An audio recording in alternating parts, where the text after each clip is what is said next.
Divvy up your trash. It's recycling week. You won't only be doing your bit for the environment, you can make a quick buck at the same time.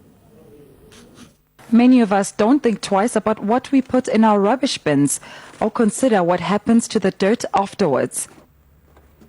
South Africa generates at least 108 million tons of waste each year.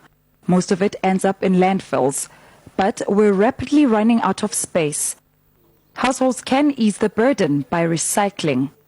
Mpact provides free recycling bags and bins to homes, offices and schools, making it easier to sort out waste.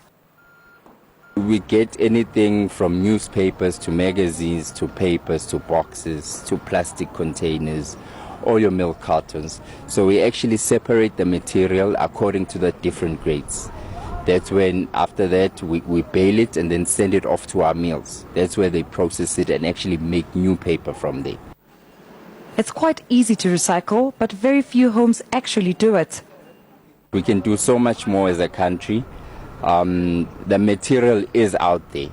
So with the right education and right training, I think we as a country can move forward. You do get that odd occasion where people throw in food material into the recycling bags.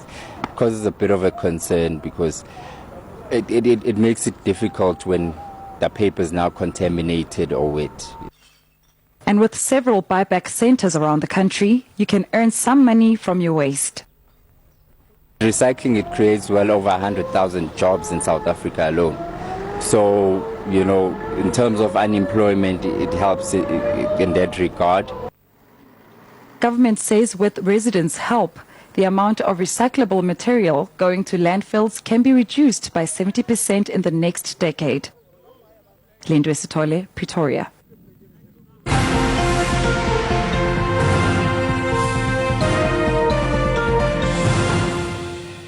In business news now, 5 years ago, growth accelerated in almost all the regions of the African continent. Since then, African growth story has changed considerably. Among others, South Africa's economy has seen a drastic slowdown. Despite this, a McKinsey study shows that the continent is still the next big emerging economy opportunity. Management consultants McKinsey classes South Africa as one of the slower growers. It accounts for about 46% of Africa's GDP, but has grown less than the global average of 2.9% this year. The other slow growers include Libya, Egypt and Tunisia. In terms of stability, however, SA ranks high on McKinsey's Africa Stability Index. Despite stagnant growth and other challenges facing the continent, the study highlights several positives. Household and private sector consumption is high. Advances in technology and a large working population also offer opportunities. While the growth of the past decade